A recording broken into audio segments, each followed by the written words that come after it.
tout un chacun de vous. Je vais commencer là-bas aussi d'abord. Ok. Je vais prier. Seigneur notre Dieu, nous bénissons ton nom pour ce temps de prière. Seigneur, merci pour ces vapeurs, Seigneur, de parfums qui sont montées vers toi. Seigneur, nous prions que tu les acceptes.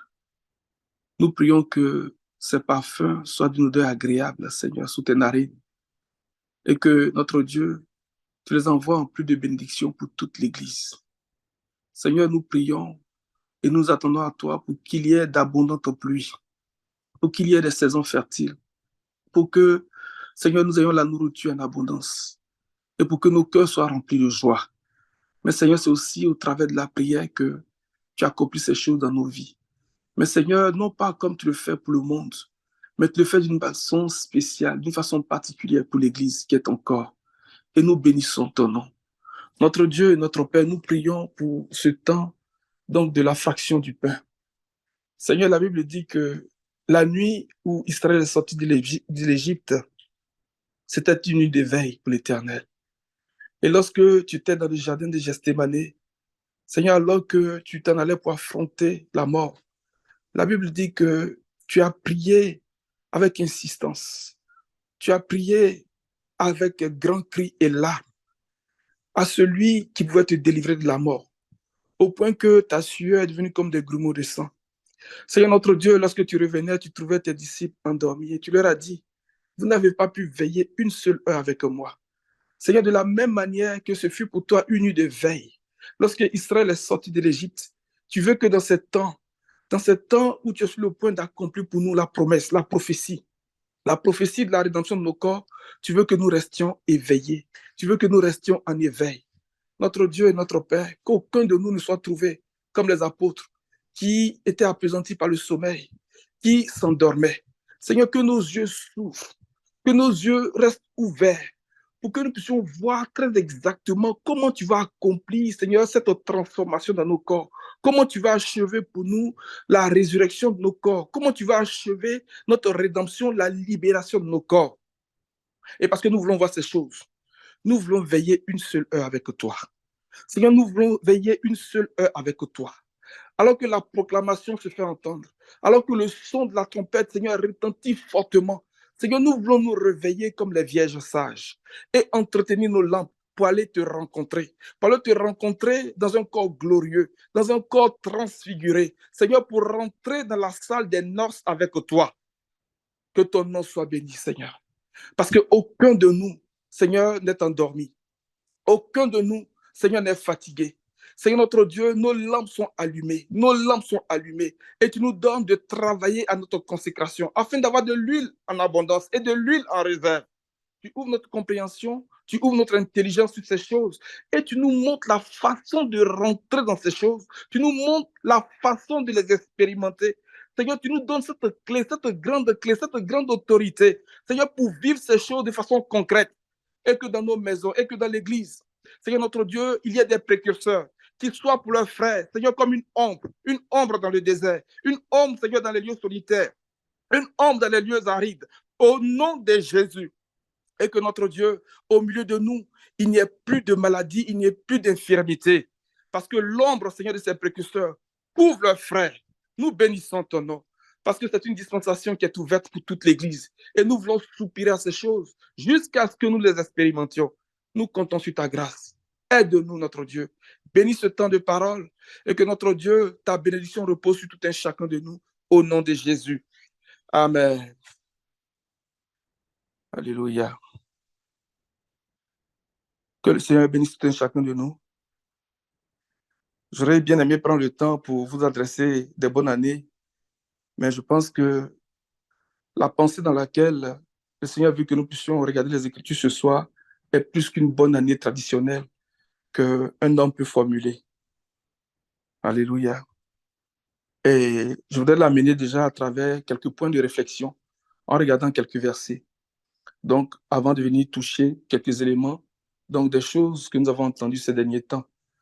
Le but de cette méditation, c'est de susciter en nous un cœur qui soupire profondément à ces choses. Parce que lorsqu'une saison est ouverte, lorsque le Seigneur rend disponible quelque chose, c'est seulement ceux qui soupirent après ces choses-là qui pourront l'expérimenter.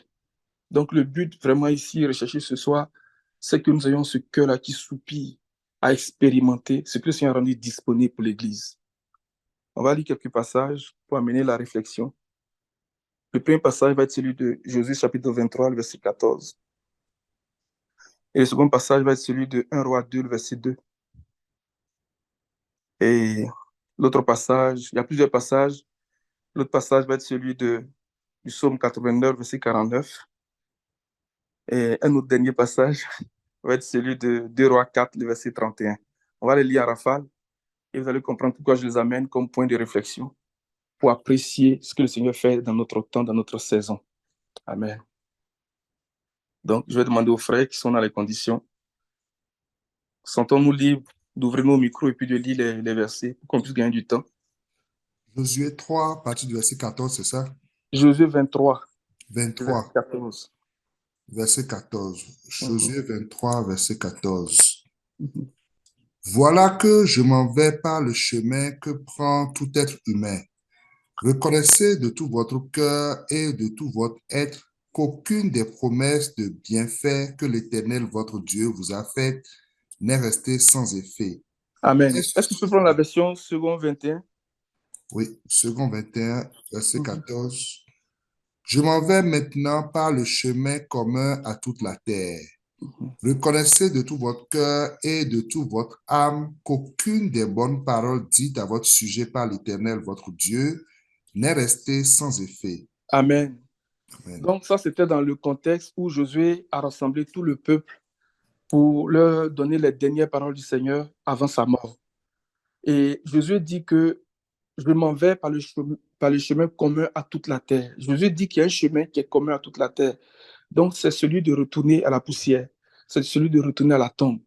Mais il dit que reconnaissez dans votre cœur que toutes les bonnes paroles, en fait, la pensée derrière bonnes paroles, c'est la bonne nouvelle. Donc, toutes les bonnes paroles que le Seigneur a prononcées sur vous, aucune d'entre elles n'est restée sans effet. Donc, la bonne nouvelle que nous avons ne peut rester sans effet. Elle va s'accomplir et s'accomplira certainement. Donc, 1 Roi 2, verset 2. David aussi va reprendre cette même parole de Josué là, lorsqu'il dit je m'en vais par le chemin commun à toute la terre. 1 Roi 2, verset 2. Je m'en vais par le chemin commun à toute la terre. Fortifie-toi et sois un homme. Voilà, David aussi, avant sa mort, qui donne ses instructions à son fils Salomon, il dit je m'en vais par le chemin commun à toute la terre. C'est vrai, il y a un chemin qui est commun à toute la terre. Alléluia. Et le psaume 89, verset 49, va dire quelque chose qui est un peu effrayant quand même.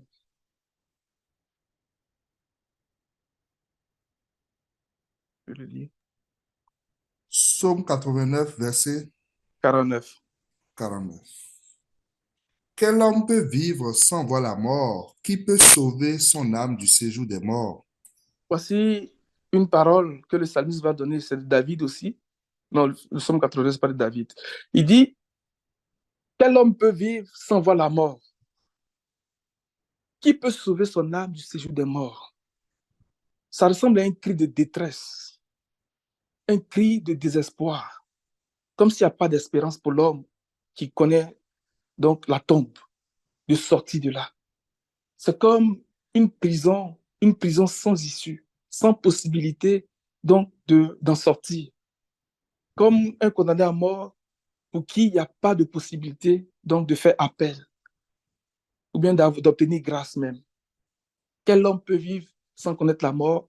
Qui peut sauver son âme du séjour des morts? Et c'est le chemin commun à toute la terre. Et c'est une expérience qui était réservée aux hommes avant que Christ ne vienne. Et quand on lit le passage de 2 Rois 4, le verset 31, Géasi va dire quelque chose dans ce verset-là qui est aussi effrayant. 2 Rois 4, verset 31. Mhm. Géasi les avait devancés et avait mis le bâton sur le visage de l'enfant, mais il n'eut eu ni voix ni réaction. Il repartit à la rencontre d'Élisée et lui annonça, l'enfant ne s'est pas réveillé. Vous voyez, l'enfant ne s'est pas réveillé. L'enfant ne s'est pas réveillé. C'est ce que Géasi a dit à Élisée. Nous connaissons cette histoire. Maintenant, quand on vient dans l'évangile, dans 1 Corinthiens chapitre 15, à partir du verset 12, Géasi qui a dit l'enfant ne s'est pas réveillé, il y a une révélation, une parole qui est puissante et qui nous dit le contraire de ce que Géasi a dit. Parce qu'à ces hommes-là, la possibilité d'expérimenter ces choses n'était pas encore disponible. Donc tout ce qu'ils savaient, c'était que tous les hommes devaient mourir. Tout ce qu'ils savaient, mais tout ce qu'ils pensaient, c'était que lorsqu'on connaît la mort ou bien lorsque quelqu'un meurt, il n'y avait plus possibilité pour lui de sortir de là. Et la bonne nouvelle vient sécréter notre espérance, vient nourrir notre espérance, vient nourrir notre foi. Pour dire qu'aujourd'hui, il y a une bonne nouvelle pour nous. Il y a une possibilité de sortir de là. On ne pourra plus dire l'enfant ne s'est pas réveillé. Il y a possibilité que les morts ressuscitent en Jésus-Christ. Tu peux le lire, 1 Corinthiens. Lis dans la version Semeur, s'il te plaît. À partir du verset 12. Oui. Or, si nous proclamons que le Christ est ressuscité, comment quelques-uns parmi vous peut-il prétendre qu'il n'y a pas de résurrection des morts? L'enfant ne s'est pas réveillé. Nous ne pouvons plus prétendre. Nous n'avons plus de possibilité de prétendre qu'il n'y a pas de possibilité que quelqu'un ne se réveille pas. Ce n'est plus possible, ce n'est plus valable, cette parole-là pour nous. Parce qu'il y a une bonne nouvelle pour nous aujourd'hui. Et c'est ce que l'évangile est venu nous annoncer. Et comme je l'ai dit, reconnaissez dans votre cœur que de toutes les bonnes paroles que le Seigneur vous a dites, aucune d'entre elles n'est restée sans effet. Cette parole s'accomplira, elle s'accomplira certainement. Elle ne peut rester sans effet. On ne peut plus dire que l'enfant ne s'est pas réveillé. L'enfant se réveille. Les morts ressuscitent en Jésus-Christ. Tu peux continuer, frère. Verset 13. S'il n'y a pas de résurrection des morts, alors le Christ, lui non plus, n'est pas ressuscité. Il y a la résurrection des morts. C'est vrai. Parce que s'il n'y avait pas de résurrection des morts, Paul dit que Christ aussi n'aurait pas connu la résurrection des morts. Continue. Et si le Christ n'est pas ressuscité, notre prédication n'a plus de contenu et votre foi est sans objet. Donc, l'objet de notre foi, c'est la prédication de ce message. Et le contenu de notre prédication, c'est le message de la résurrection des morts qui donne de l'espérance, qui nous amène à proclamer que le chemin que les hommes ont connu comme étant le chemin commun à toute la terre n'est pas le chemin pour tout le monde aujourd'hui. Et nous qui sommes là, nous pouvons dire que nous ne connaîtrons pas ce chemin-là. Et nous devons soupirer à ce que nous ne passions pas ce chemin, parce qu'il y a un autre chemin. Alléluia. Tu as le verset 50 du même chapitre de 1 Corinthiens 15. Ce que je dis, frère, c'est que nos corps de chair et de sang ne peuvent accéder au royaume de Dieu. Ce qui est corruptible... Tu peux lire un ou deux versets plus haut, parce qu'il a dit, vas-y. À partir du verset 48. 48. Ouais. Or, tous ceux qui ont été formés de poussière sont semblables à celui qui a été formé de poussière. De même aussi, ceux qui appartiennent au ciel sont semblables à celui qui appartient au ciel. Et comme nous avons porté l'image de l'homme formé de poussière, nous porterons aussi l'image de l'homme qui appartient au ciel. Ce que je dis, frère, c'est que nos corps de chair et de sang ne peuvent accéder au royaume de Dieu. Ce qui est corruptible ne peut avoir part à l'incorruptibilité. Continue. Voici, je vais vous révéler un mystère. Nous ne passerons pas tous par la mort, mais nous serons tous transformés. Alléluia. En un clin d'œil au son de la trompette dernière. Alléluia. Les amis, ce passage ce que Paul dit ici est tellement puissant. Il dit, je vous dis un mystère. Nous ne mourrons pas tous. Je vous dis un mystère. Nous ne passerons pas tous par le chemin commun à toute la terre, celui de la mort de la tombe. Il dit, c'est un mystère. C'est vraiment un mystère, les amis. Nous ne mourrons pas tous. Nous ne connaîtrons pas tous la mort de la tombe. Comme les hommes des générations passées qui disaient, je m'en vais par le chemin commun à toute la terre. Nous ne mourrons pas tous. Et nous ne pourrons pas dire que l'enfant ne s'est pas réveillé. Parce que Christ est réveillé. Christ est ressuscité d'entre les morts. C'est le mystère qui est sur le point de se réaliser, qui est sur le point de s'accomplir. Et c'est cette saison nouvelle que le Seigneur a ouverte devant nous. Alléluia. Et nous bénissons son nom. Alors, lorsque nous parlons de la résurrection des morts, ce n'est pas que c'est une nouvelle doctrine. Je sais que nous avons déjà entendu parler donc, de cette doctrine. Ce n'est pas un sujet qui est nouveau. Mais c'est aussi un sujet qui est nouveau. Pourquoi? On va lire un passage pour expliquer la nouveauté. Quand on parle du fait que ce sujet est nouveau, on va lire un passage pour qu'on puisse comprendre pourquoi on dit ça. Dans 1 Jean 2, le verset 7 et le verset 8. Je vais repartir dans 2 21 parce que je n'ai pas regardé les autres traductions.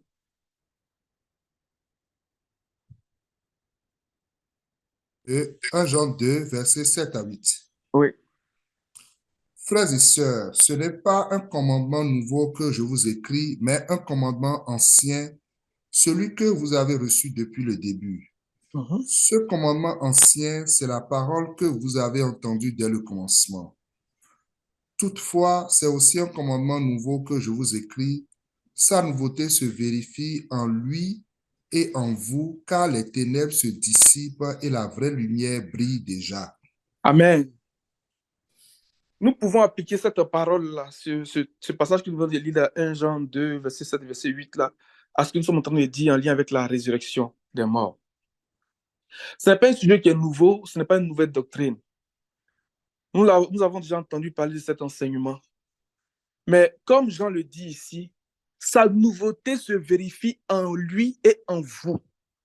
Ce qui veut dire que lorsque nous allons rentrer dans l'expérience concrète, donc de cette doctrine, ce sera quelque chose de nouveau. C'est pour ça que je dis, c'est pas quelque chose de nouveau, mais c'est pas quelque chose de nouveau, mais c'est aussi quelque chose de nouveau. Nouveau du point de vue de l'expérience concrète de ces choses. Donc c'est quelque chose de nouveau. Et c'est ce que nous avons entendu ces derniers temps.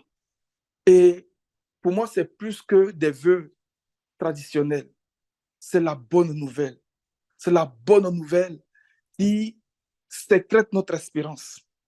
Donc l'espérance d'expérimenter un état où le vieillissement, les douleurs, les maladies n'ont aucun effet sur nous.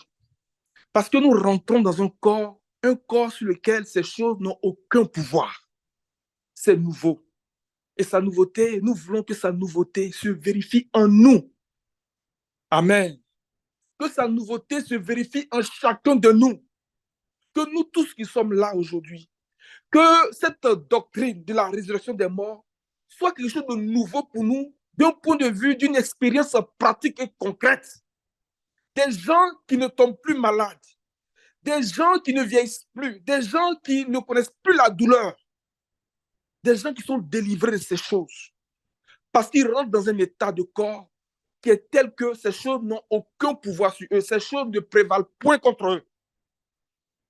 Que ce soit quelque chose de nouveau pour toi, et que ce soit quelque chose de nouveau pour moi au nom de Jésus. Donc, comme je le disais, il ne s'agit pas pour moi ici de commencer à développer vraiment beaucoup de choses que nous avons entendues, mais c'est de nous amener à soupirer après ces choses.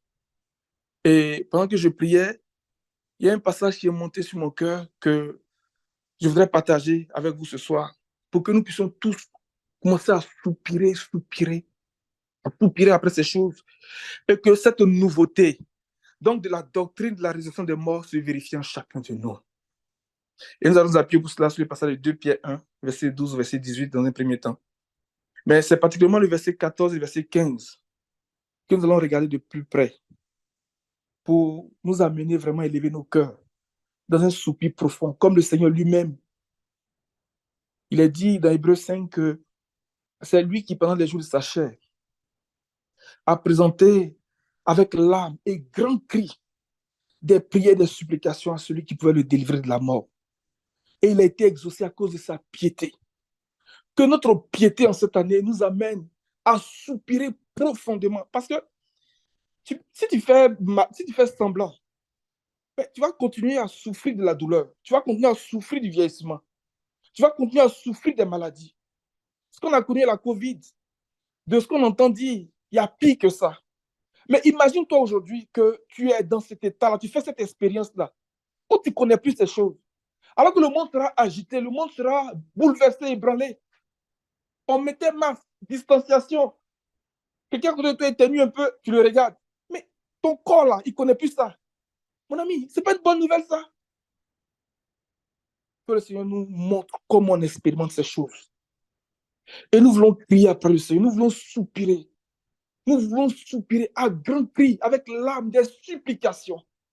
Que ces choses-là viennent colorer notre piété, notre vie de piété. Que notre vie de piété soit enrobée de ces choses. Un cœur qui soupire profondément après ces choses. Et il a été exaucé à cause de sa piété. Que notre piété amène le Seigneur à fléchir. Et que le Seigneur nous exauce au nom puissant de Jésus. Il y a une façon là, il y a une façon de prier là. Il y a une façon de vivre sa piété là. Le Seigneur ne peut que nous exaucer. Et c'est ce que nous voulons expérimenter. Tu peux lire le passage, frère. 2 Pierre 1, à partir du verset 12, c'est ça? Oui, jusqu'au verset 18. Mais c'est le verset 14 et le verset 15 qu'on va regarder pour ce soir. Voilà pourquoi je prendrai soin de toujours vous rappeler ces choses, bien que vous les connaissiez déjà et que vous soyez affermis dans la vérité présente. Oui, j'estime juste de vous tenir en éveil par mes rappels aussi longtemps que je suis dans cette tente, car je sais que je quitterai bientôt ce corps, comme notre Seigneur Jésus-Christ me l'a fait connaître. Mais je ferai en sorte qu'après mon départ, vous puissiez en toute occasion vous souvenir de ces enseignements. En effet, ce n'est pas en suivant des fables habilement conçues que nous vous avons fait connaître la puissante venue de notre Seigneur Jésus-Christ, mais c'est après avoir vu sa majesté de nos propres yeux. Oui, il a reçu de Dieu le Père honneur et gloire quand la gloire magnifique lui a fait entendre une voix qui disait: celui-ci est mon fils bien-aimé en qui j'ai mis toute mon affection. Cette voix, nous l'avons nous-mêmes entendue venir du ciel lorsque nous étions avec lui sur la sainte montagne. Amen. Alléluia. Dans la version grecque qui était alignée ici, il dit, verset 14, « Car je sais que je vais bientôt quitter ce corps mortel, comme notre Seigneur Jésus-Christ me l'a révélé. » Il dit que la façon dont il a quitté ce corps mortel, là, son corps mortel, là, cela lui a été révélé par le Seigneur. Certaines histoires racontent un peu comment les apôtres du Seigneur sont morts. Et au sujet de l'apôtre Pierre, il a dit que il a été pendu la tête en bas, donc crucifié la tête en bas parce qu'il a dit qu'il n'était pas digne donc de mourir comme son maître. Donc, c'est la tête en bas qu'il a été pendu. Mais lorsqu'on commence à regarder de près comment l'apôtre Pierre parle de ces choses, il dit que je sais qu'après mon départ, si vous regardez, si tu nous êtes frères, avec le mot qui a donné départ dans le grec, il y a là matière à réfléchir. Pendant que le frère cherche ce mot, une prière aussi que nous devons faire, c'est de dire au Seigneur de nous révéler comment on quitte ce corps mortel. Comment on quitte ce corps mortel. Il dit, le Seigneur me l'a révélé. Mais après mon départ, le mot qui a donné départ, c'est quoi? Exodos. C'est le mot qui a donné exode. Donc l'apôtre Pierre compare donc le fait de quitter son corps mortel à un exode. Et ce mot, nous le retrouvons dans 3 passages du Nouveau Testament. Donc, dans l'épisode de la transfiguration, lorsqu'il est dit que dans cette vision que les apôtres avaient eue avec le Seigneur, lorsqu'il était avec lui sur la montagne, c'est pour ça que Pierre, dans la continuité du passage que nous avons lu, il commence à évoquer cet épisode-là. Il dit que Élie et Moïse, ils ont vu Élie et Moïse dans cette vision et ils s'entretenaient avec le maître au sujet de son prochain départ. Le mot qui a été traduit là par départ, c'est exode. Et c'est le même mot qui a été utilisé dans Hébreux chapitre 11 aussi, qui faisait mention de la sortie du peuple d'Israël. Or, nous savons que la sortie du peuple d'Israël de l'Égypte, c'était l'exode. Donc, si nous revenons à ce que Pierre nous dit ici, comment le Seigneur lui a révélé ces choses, Pierre dit que quitter son corps mortel, selon que le Seigneur lui a révélé, c'est un exode. Pour dire que la pensée profonde derrière l'histoire de l'exode du peuple d'Israël, que nous voyons donc dans le Pentateuque, c'est en réalité un enseignement puissant de comment le Seigneur allait nous montrer comment nous allons quitter ce corps mortel. Donc l'Égypte, qui est une image donc, de ce corps mortel, et le pays de Canaan, qui est une image de ce corps glorieux que nous allons recevoir. Et tout le cheminement donc d'Israël depuis l'Égypte jusqu'à la terre promise était le cheminement par lequel le peuple devait passer. C'était une révélation pour nous, un enseignement pour nous aujourd'hui, pour nous montrer comment, à travers ces différentes expériences, le Seigneur va nous amener à rentrer dans ce corps de gloire. C'est un exode. Alléluia. Alors, si nous regardons un peu comment l'exode commence, au sens large, on voit que l'exode commence par la sortie de l'Égypte, donc d'un état d'esclavage. Vraiment, on dit la maison de la fournaise de fer. Il dit que je vous ai fait monter d'un pays où vous souffrez beaucoup. Les amis, ce corps-là est une image, est un type donc de ce pays de souffrance de l'Égypte. Ce corps-là, en réalité, c'est un corps d'esclavage, l'esclavage de la corruption, l'esclavage du péché. Nous souffrons beaucoup dans ce corps-là. Nous souffrons du fait des infirmités, du fait du vieillissement, du fait des maladies, du fait de la mort dans ce corps-là. Nous souffrons vraiment beaucoup. Mais le Seigneur veut nous faire quitter ce corps pour nous habiller, pour nous revêtir d'un autre corps. Un autre corps sur lequel les infirmités n'ont aucun pouvoir. C'est notre exode spirituel. Alléluia. Si on va dans Exode chapitre 2, comment l'histoire de l'exode commence? On va prendre quelques bouts, hein. On ne peut pas tout lire, mais je sais que vous connaissez l'histoire. À partir du verset 23, regardez le contexte. Longtemps après, le roi d'Égypte mourut et les enfants d'Israël gémissaient encore sous la servitude et poussaient des cris. Ces cris que leur arrachait la servitude montèrent jusqu'à Dieu. Dieu entendit leurs gémissements et se souvint de son alliance avec Abraham, Isaac et Jacob. Dieu regarda les enfants d'Israël et il en eut compassion. Que le Seigneur ait compassion de nous en cette heure. Que le Seigneur comprenne, et je sais que le Seigneur comprend nos situations. Le Seigneur comprend nos douleurs, il comprend nos infirmités, il comprend notre servitude de la corruption, il comprend notre servitude du péché, il comprend vraiment. Mais le point sur lequel je voudrais qu'on puisse zoomer dans ce petit passage que le frère a lu, c'est de voir comment les enfants d'Israël ont commencé à crier après Dieu. Ils ont commencé à soupirer. C'est pour ça que j'ai dit que mon but ce soir, c'est de nous amener dans un état de supplication et de prière profonde. Ils ont commencé à soupirer. Dans d'autres traductions, ils disent qu'ils gémissaient du fond de l'esclavage. Comme si cet esclavage est comme un puits, est comme une force profonde, une force de destruction, on peut dire, de laquelle ils ne pouvaient pas sortir. Il fallait que Dieu lui-même descende.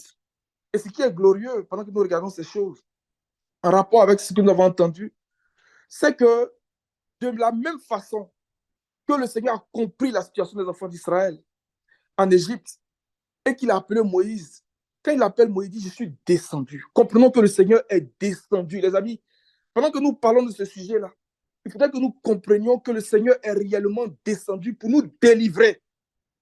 Le Seigneur veut nous délivrer. Il veut vraiment nous délivrer, les amis. Le Seigneur est réellement descendu. Le Seigneur est descendu lui-même pour délivrer les enfants d'Israël parce que leurs cris sont montés jusqu'à lui. Que tes prières, que tes soupirs puissent monter jusqu'au Seigneur ce soir. Parce que le Seigneur est descendu pour te délivrer de la puissance de l'esclavage du péché et de la puissance de la corruption. La mort règne par le péché. Donc, le péché est un dominateur. Le péché est une puissance, est une force. À l'image du Pharaon, le péché est une bête. À l'image du Pharaon. Israël ne pouvait pas sortir de là C'était pas possible. C'était pas possible pour lui de sortir de là. Il a fallu que Dieu lui-même intervienne puissamment, à main forte et à bras étendus, pour délivrer ce peuple par le sacrifice de l'agneau. Alléluia. On va lire un peu le chapitre 3 d'Exode, frère. Moïse faisait paître, je commence par le verset 1. Oui, vas-y. Moïse faisait paître le troupeau de Jéthro, son beau-père, sacrificateur de Madian, et il mena le troupeau derrière le désert et vint à la montagne de Dieu à Horeb.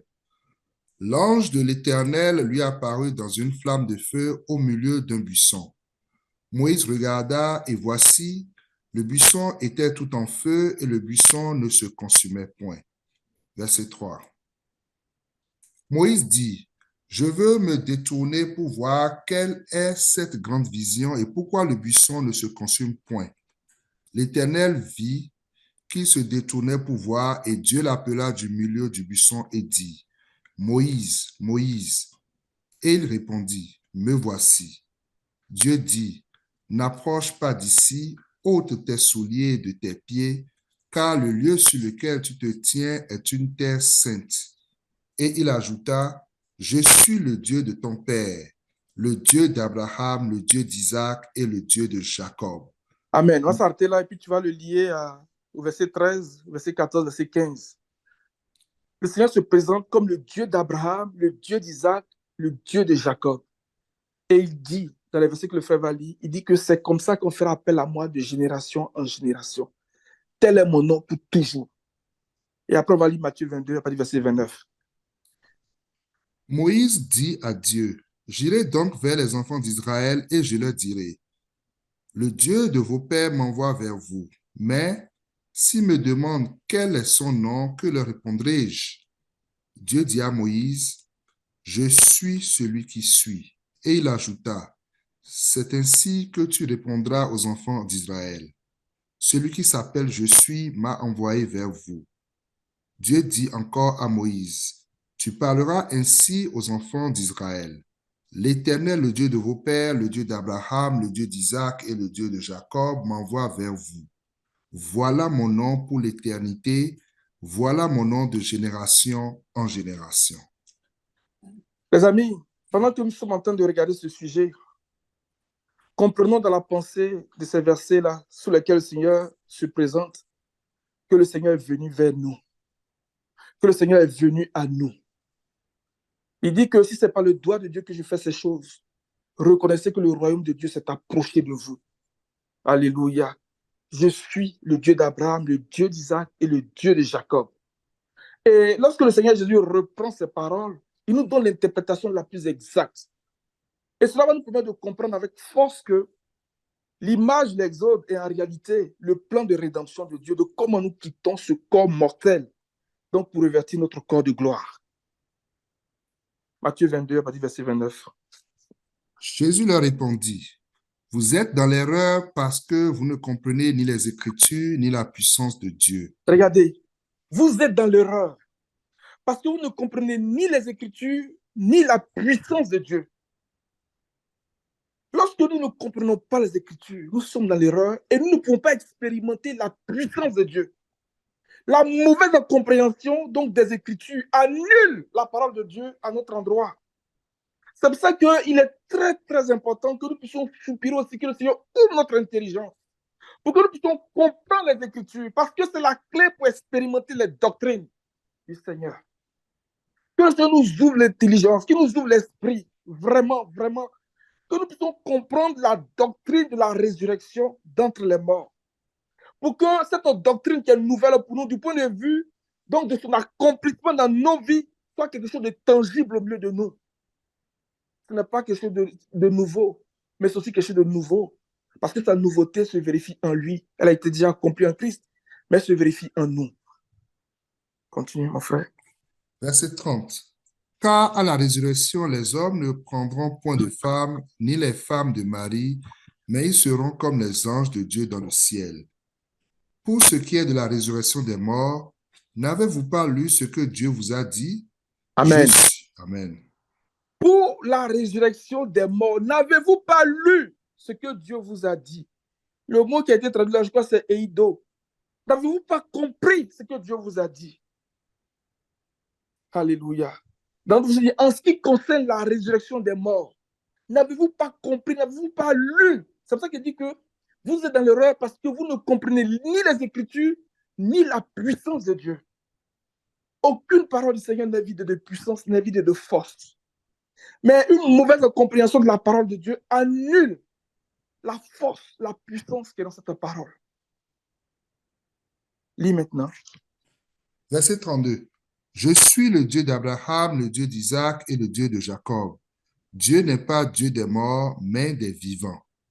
Alléluia. Donc, ça veut dire que lorsque le Seigneur se présentait à Moïse dans l'épisode du buisson Adam, en disant, je suis le Dieu d'Abraham, le Dieu d'Isaac, le Dieu de Jacob, dans la pensée de Dieu, il est en train de parler donc de la résurrection des morts. Donc, l'exode en réalité, la réalité profonde, la réalité spirituelle, donc de cette histoire de l'exode, c'est la résurrection des morts. Et l'apôtre Paul a dit, alléluia, que si nous ne parlons pas de la résurrection des morts, notre prédication est sans contenu et notre foi est sans objet.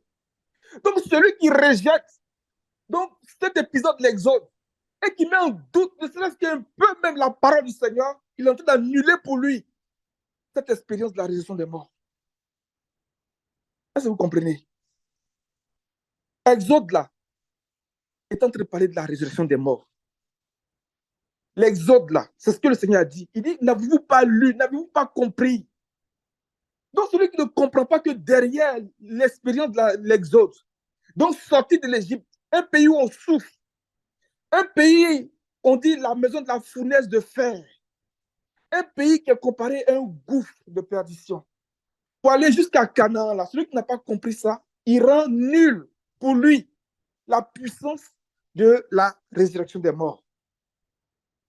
Il annule pour lui le sacrifice de Christ.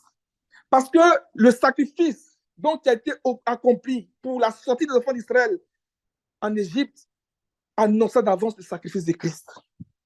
C'est pour ça que Paul va dire aux Corinthiens, ce n'est pas pour baptiser que Christ m'a envoyé, mais c'est pour annoncer le message de l'évangile afin que la croix de Christ ne soit pas vidée de sa force. Les amis, il y a une puissance, il y a une force, il y a une force qui est capable de nous délivrer de la mort. Il y a une puissance dans le sacrifice de Christ qui est capable de nous arracher de ce corps de mort pour nous introduire dans cet état où on ne connaît plus le vieillissement, on ne connaît plus les infirmités, on ne connaît plus la maladie. Et dans le chapitre 2 d'un Corinthiens, Paul dit que ma prédication ne repose pas sur la sagesse d'un homme, mais elle repose sur une démonstration d'esprit de puissance, afin que votre foi soit fondée sur l'Esprit de Dieu. Donc, le fondement de notre foi, c'est vraiment l'œuvre de la croix. Et il y a une puissance, il y a une force. Il y a une force. C'est pour ça que lorsque le Seigneur passait, la Bible dit qu'une force sortait de lui et guérissait toute maladie et toute infirmité. Ce qui veut dire que nous qui sommes là, si un de nous seulement, fait cette expérience, au milieu de nous là, on ne va plus connaître ces choses. Quand il va passer comme ça, comme les pierres, toute maladie et toute infirmité va s'arrêter. Ce n'est pas les vêtements du Seigneur physique que les gens touchaient, non. Une force sortait de lui, une portion adéquate, une vertu était libérée de lui. Parce que le Seigneur avait un corps qui était puissant avant même l'œuvre de la croix. Alléluia. Et c'est ce que Moïse est en train d'annoncer. Et c'est ce que Joseph a vu. Il dit, Dieu interviendra pour vous. Dieu interviendra pour vous. Mais il avait la foi, Joseph. Il dit, mais lorsque Dieu interviendra pour vous, vous ferez monter mes ossements d'ici. Toi qui es mort, on t'a enterré, tes os sont secs. Mais tu dis, on calme te déterrer pour te faire partir avec nous. Sur le chemin, il y avait des combats. Mais Joseph était là, il attendait, il dit, battez-vous comme vous voulez, mais moi, je dois rentrer aussi. Il veut rester là-bas. Il dit, battez-vous. Si vous voulez déposer mon sac, battez-vous, mais après, vous me prenez, puis on s'en va. Tu dois rentrer à Canaan. Ouh, quelle foi. Que le Seigneur ouvre notre esprit et que nous puissions voir ces choses de loin.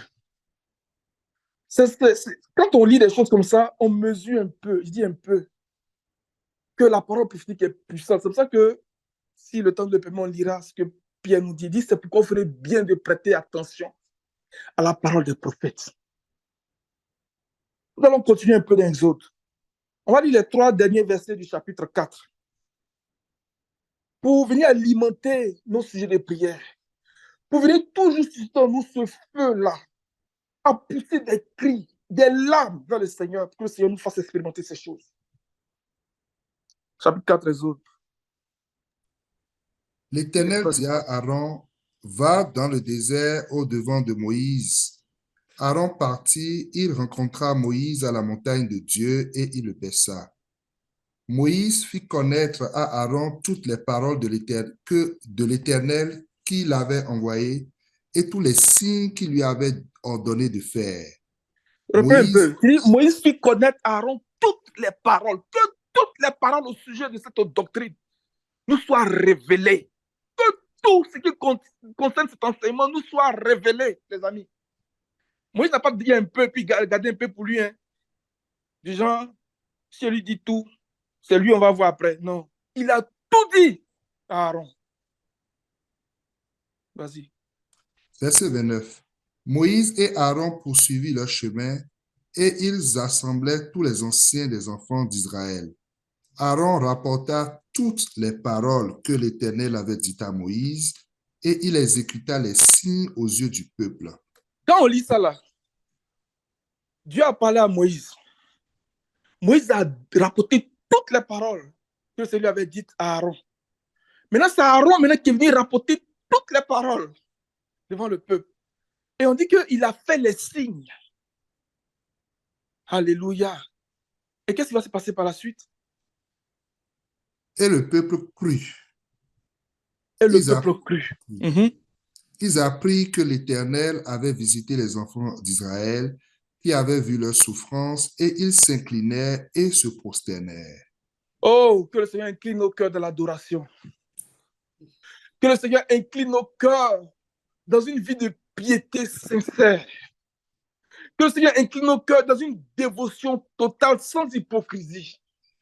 Parce que le Seigneur va opérer au milieu de nous des signes pour démontrer qu'il nous a visités, qu'il nous a réellement visités. Le Seigneur va accomplir ces choses-là à notre temps, sous nos yeux. Pour quiconque soupire profondément, pour quiconque aspire profondément à ces choses. Que le Seigneur incline ton cœur. Que le Seigneur incline mon cœur à soupirer après ces choses. Au nom puissant de Jésus. Alléluia. Maintenant, si vous faites attention au passage que nous avons lu dans le chapitre 2, en parallèle avec 2 Corinthiens chapitre 5, vous allez voir à peu près la même pensée. 2 Corinthiens chapitre 5 à partir du verset 1. Nous savons en effet que si cette tente où nous habitons sur la terre est détruite, nous avons dans le ciel un édifice qui est l'ouvrage de Dieu, une demeure éternelle qui n'a pas été faite de main d'homme. Aussi, nous gémissons dans cette tente, désirant revêtir notre domicile céleste. Regardez, nous gémissons dans cette tente, dans ce corps mortel. Pourquoi nous gémissons? Parce que nous voulons revêtir. Nous avons le désir, le vif désir de revêtir ce corps qui a été préparé pour nous. Donc, si tu ne gémis pas, ça veut dire que tu n'as pas le désir donc de revêtir ce corps-là. Que des soupirs profonds de nos âmes puissent monter au Seigneur. Comme Anne, où les pleurs, les sanglots étouffaient ses paroles. Tellement sa douleur était grande. Mais le Seigneur qui entend, qui voit, qui connaît le cœur, à travers la bouche d'Élie a dit, ta prière a été exaucée. Oh, que le Seigneur nous amène à ce niveau de prière-là, où tu pries qu'à un moment donné, tu ne peux plus parler. Tu pleures devant le Seigneur, tu gémis. Il dit, ce corps-là, nous gémissons. Tu ne peux pas être dans ce corps-là et puis dire que tu es heureux. Donc, tous ceux qui se font la pensée, disent, moi, nous ne sommes rien. Ce corps-là, c'est poussière. Ce corps est corruptible, il est infirme, 1 Corinthiens 15. Il est méprisable, il est terrestre, il est animal. Il n'y a rien de bon dans ce corps-là. Il est soumis au vieillissement. Tu es jeune aujourd'hui, tu as plein de force, tu fais les choses. Mais à mesure que le temps passe, tu te rends compte que tes capacités sont réduites. Tu deviens faible. Tu te réveilles le matin, tu as des douleurs partout. Ton corps te parle pour dire, mon ami, cherche à quitter ce corps-là. Tu ne peux pas rester dedans et puis être heureux. Ce n'est pas possible. Il dit, nous gémissons, nous gémissons. La maladie vient, tu es affaibli. Alléluia. On va lire un passage pendant que je parle. Dans Job 33, à partir du verset 14.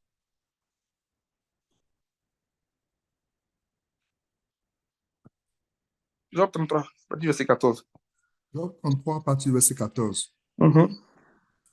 Dieu parle cependant tantôt d'une manière, tantôt d'une autre, et l'on n'y prend point garde. Il parle pas des songes, pas des visions nocturnes, quand les hommes sont livrés à un profond sommeil, quand ils sont endormis sur leur couche.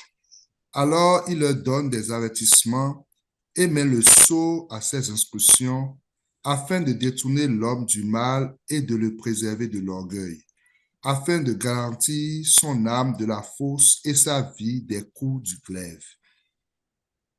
Continue, continue.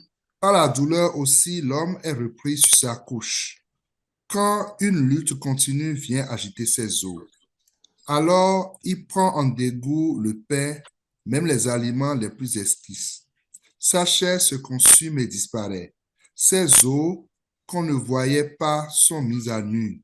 Son âme s'approche de la fosse et sa vie des messagers de la mort. Mais s'il se trouve pour lui un ange intercesseur, un d'entre les 1000 qui annonce à l'homme la voie qu'il doit suivre, Dieu a compassion de lui et dit à l'ange, délivre-le afin qu'il ne descende pas dans la fosse. J'ai trouvé une rançon. Alléluia. Voici notre situation. L'homme est corrigé aussi par la douleur. Il dit ses os qu'on ne voyait pas transparaissent. Il dépérit et sa peau colle sur ses os. Et il dit quoi? Ses pieds approchent de la tombe des messagers de la mort. Mais s'il trouve pour lui un ange intercesseur, il dit, j'ai trouvé une rançon. Que ta prière soit comme une rançon devant le Seigneur. Alléluia. Que ta prière, ta dévotion soit comme une rançon devant le Seigneur, soit comme un parfum de bonne odeur. Et que ça nous délivre de ce corps de mort. Au nom de Jésus. Alléluia. Alléluia. Maintenant, si nous revenons rapidement donc, dans l'épisode donc, de la transfiguration, dans Luc 9, à partir du verset 28, pour faire le lien avec l'Exode. Josué avait dit, je m'en vais par le chemin commun à toute la terre, à tous les hommes. David avait dit la même chose. Et le psalmiste avait dit, mais qui peut vivre sans voir la mort? Qui peut sauver son âme du séjour des morts? Et le Seigneur nous annonce ce soir que nous ne sommes pas obligés de passer par le même chemin. Il y a une route nouvelle et vivante qui a été inaugurée pour nous. Le Seigneur a vaincu la mort. Et Pierre dit que ce n'est pas en effet en suivant des fables habilement conçues que nous avons fait connaître la puissante venue du Seigneur. Et il rappelle l'épisode de la transfiguration qui dit qu'il s'entretenait avec Moïse et Élie parlant de son prochain départ. Donc le Seigneur n'est pas passé par le chemin commun à tous les hommes. Il est passé par notre chemin. Un chemin de gloire. Un chemin dans lequel notre corps seront glorifiés. Alléluia. Tu peux lire ça pour nous, s'il te plaît. Luc 9, à partir du verset 28. Environ 8 jours après qu'il eut dit ces paroles, Jésus prit avec lui Pierre, Jean et Jacques, et il monta sur la montagne pour prier. Pendant qu'il priait, l'aspect de son visage changea et son vêtement devint d'une éclatante blancheur. Amen. J'ai pris la version de Luc parce que Luc dit que c'est pendant qu'il priait. C'est pendant que tu seras en train de gémir, en train de soupirer, que la transformation va s'opérer. Il dit pendant qu'il priait. Je sais que tu n'es pas allé là-bas pour faire pique-nique ou bien agapé avec les disciples. Il dit allons-y sur la montagne. Et puis tu te mets à prier. Et si vous voulez leur montrer que ce n'est pas la prière, que ces choses vont s'opérer en nous. Pendant que tu seras en train de prier, en train de soupirer, quelque chose va se passer dans ta vie. Quelque chose va se passer dans ton corps. Tu vas changer d'état. Pendant qu'il priait, quelque chose va se passer sous les yeux. Et même c'était une vision. Parce que c'était trop glorieux pour qu'il le voie physiquement comme ça dans la chair. C'était une vision. Je continue. Et voici, verset 30. Et voici, deux hommes s'entretenaient avec lui. C'étaient Moïse et Élie qui, apparaissant dans la gloire, parlaient de son départ qu'il allait accomplir à Jérusalem. Parlant de son départ, le mot qui a été mis là pour départ, c'est exode, qui allait s'accomplir comment? Dans la gloire à Jérusalem. Parlant de son exode. Parlant de son exode. Quand on revient dans 2 Pierre 1, verset 16, faites attention à ce que l'apôtre Pierre va dire maintenant. Il dit ce n'est pas en suivant des fables habilement conçues. Les fables, c'est un genre de parabole grecque, donc qui vient pour pervertir donc, la doctrine du Seigneur. La même manière que le Seigneur enseignait à travers les paraboles, les Grecs avaient une façon d'enseigner, à travers aussi des fables, mais aussi à travers la philosophie. Parce que pour eux, la philosophie permettait de développer l'esprit. Et à un moment donné, quand Alexandre le Grand a fait ses conquêtes, c'est venu comme une forte séduction qui a gagné le cœur des enfants d'Israël. Je ne vais pas rentrer dedans. Donc Pierre dit, ce n'est pas en suivant des fables, ce n'est pas en suivant des philosophes, ce n'est pas en suivant la philosophie, ce n'est pas théorique, mais, Oli, mon frère, 2 Pierre 1, verset 7. Ce n'est pas en effet en suivant des fables habilement conçues que Remarquez le nous en avons... effet qu'il a mis là. C'est un lien pour expliquer ce qu'il est en train de dire dans une pensée prophétique. Ce n'est pas en effet vient pour expliquer. Excuse-moi, tu peux reprendre. Ce n'est pas en effet en suivant des fables habilement conçues que nous vous avons fait connaître la puissance et l'avènement de notre Seigneur Jésus-Christ, mais c'est comme ayant vu sa majesté de nos propres yeux. Regardez, il dit, ce n'est pas en suivant la philosophie, ce n'est pas en suivant des fables que nous avons fait connaître la puissance et la venue, bien l'avènement. Dans notre version, la puissante venue. Tantôt, tu vas prendre la version de Seigneur qui le dit d'une manière que j'aime beaucoup. Il dit, mais c'est comme ayant vu. Donc, la venue du Seigneur va se faire comme ça. Comme l'épisode qu'ils ont vu, parce que Pierre est en train de parler de l'épisode de la transfiguration. Il dit, c'est comme ayant vu. Mais comment tu peux dire que le Seigneur est venu comme ça? Il dit, le Seigneur reviendra comme ça. Il viendra être admiré en chacun de nous et être glorifié en chacun de nous. Donc, c'est comme ayant vu la majesté. Il a été dit aux apôtres, le Seigneur que vous avez vu partir là reviendra de la même manière. Le Seigneur est parti sous les yeux des apôtres dans un corps glorifié. Et la nuée l'a dérobé. Dans un corps glorifié, il dit, c'est comme ayant vu sa majesté de nos propres yeux que nous avons fait connaître la puissante venue du Seigneur. Donc la venue du Seigneur sera comme ça. Le Seigneur va venir à travers un corps de gloire. Comme Paul le dit, il sera admiré et glorifié en chacun de vous. Et tout œil le verra. Tout œil le verra. Il faut prendre ses mains, s'il te plaît.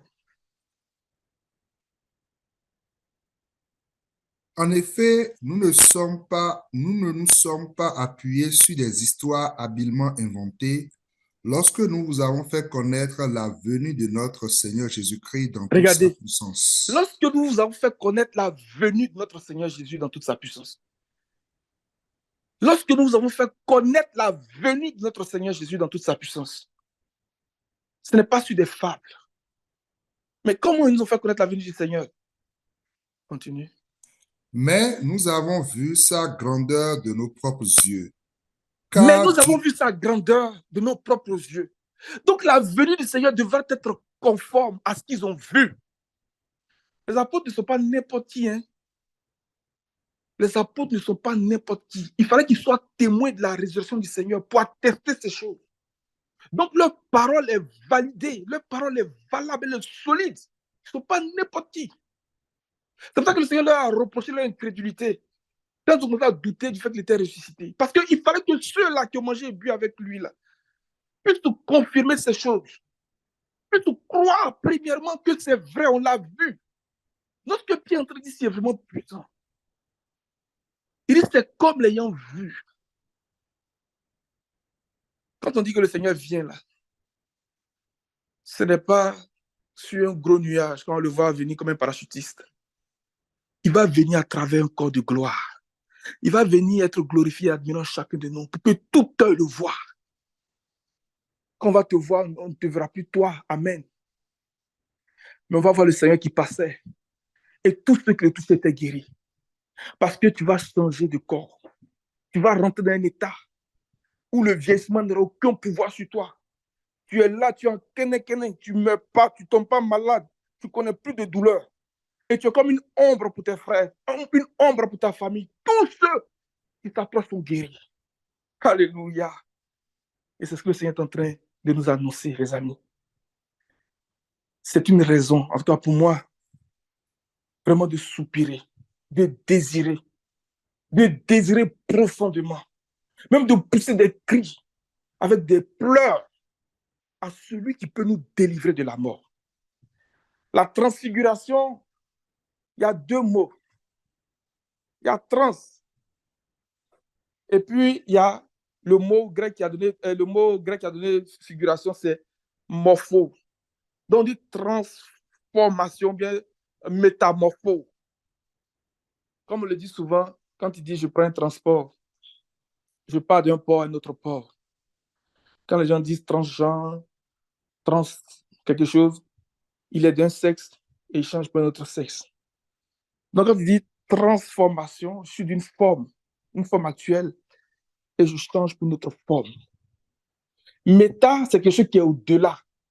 Donc, elle a l'idée de quitter un état inférieur pour un état supérieur. Donc, métamorpho. Donc, je quitte un état inférieur du fait de ma nature actuelle qui connaît le vieillissement, les douleurs, les infirmités et tout ça, pour un état qui est supérieur, au-delà de cet état-là, qui est vraiment glorieux. Alléluia. Je vais terminer sur la lecture de Hébreux chapitre 4, dans la version grecque interlinéaire que j'ai ici. Puis je vais m'arrêter pour qu'on puisse prier. Et ma prière, vraiment, que le Seigneur amplifie donc cette voix-là au milieu de nous et au-delà même de l'Église du Québec. Qu'il y ait des messagers, comme Jérémie le dit, les coursiers se relaient. Que les messagers du Seigneur puissent se relayer le message. Et qu'un feu s'allume au milieu de nous. Que nos cœurs s'inclinent vraiment dans un désir profond de ces choses. Au nom de Jésus. Je lis Hébreux chapitre 4 dans la version grecque interlinéaire. Il dit ceci. Dieu nous a laissé la promesse que nous pouvons entrer dans le repos qu'il a préparé, qu'il nous a préparé. Prenons donc bien garde que personne parmi nous ne se trouve avoir manqué l'occasion d'y entrer. Alléluia. Verset 2. Car nous avons reçu la parole de Dieu, tout comme ceux qui étaient dans le désert. On parle des enfants d'Israël. Or, ils ont entendu ce message sans aucun profit. Car lorsqu'ils l'entendirent, ils ne le reçurent pas avec foi. Nous qui croyons, nous allons entrer dans ce repos dont Dieu a dit. Dans ma colère, j'ai fait ce serment, ils n'entreront jamais dans le pays où je leur ai préparé le repos. Il a dit alors que son œuvre était déjà achevée dès la création du monde. En effet, quelque part dans l'Écriture, il est dit ceci à propos du 7e jour. Dieu se reposa le 7e jour de tout son travail. Il est dit aussi dans le texte ci-dessus, ils n'entreront jamais dans le pays où je leur ai préparé le repos. Ceux qui avaient été les premiers à entendre la parole de Dieu ne sont pas entrés dans ce repos parce qu'ils ont refusé d'obéir. Par conséquent, il est encore possible pour d'autres d'y entrer. Verset 7. C'est pourquoi Dieu fixe de nouveau un jour appelé aujourd'hui. Vous voyez dans ma version ici, il dit que Dieu fixe de nouveau un jour appelé aujourd'hui. Il en a parlé beaucoup plus tard par l'intermédiaire de David dans le passage déjà cité. Si vous entendez la voix de Dieu aujourd'hui, ne refusez pas de comprendre. Je vais m'arrêter là. Sa version dit qu'il y a un jour que Dieu a appelé aujourd'hui. Ça, c'est venu me chercher. Il y a un jour que Dieu a appelé aujourd'hui. Il dit de ne pas refuser de comprendre. Parce que c'est d'autres compréhensions qui va nous donner des clés pour rentrer et pour expérimenter ces choses. Qu'aucun de nous ne refuse de comprendre. Qu'aucun de nous ne soit désobéissant, ne se rebelle contre la parole du Seigneur. Mais que le Seigneur nous donne la foi, vraiment, que le Seigneur nous donne d'être unis dans la foi, de croire que c'est possible. Peut-être que Géasi n'était pas un homme qui était digne de la résurrection. Il est venu dire, l'enfant ne s'est pas réveillé.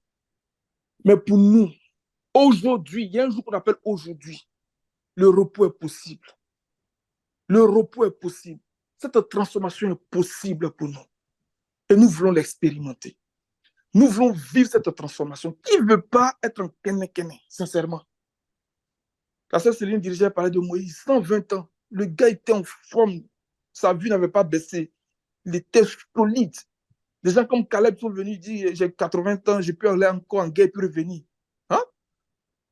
Aujourd'hui, là même, là, déjà à 40 ans, tu es comme fatigué, c'est fini. Le stress, tout commence à blanchir sur toi. Je vais m'arrêter là, on va prier. On va prier. Que le Seigneur incline notre cœur dans cette vie de piété au nom de Jésus. Alléluia. Je serre ta parole. Je serre ta ta parole. Je serre ta ta parole dans dans mon mon cœur. cœur.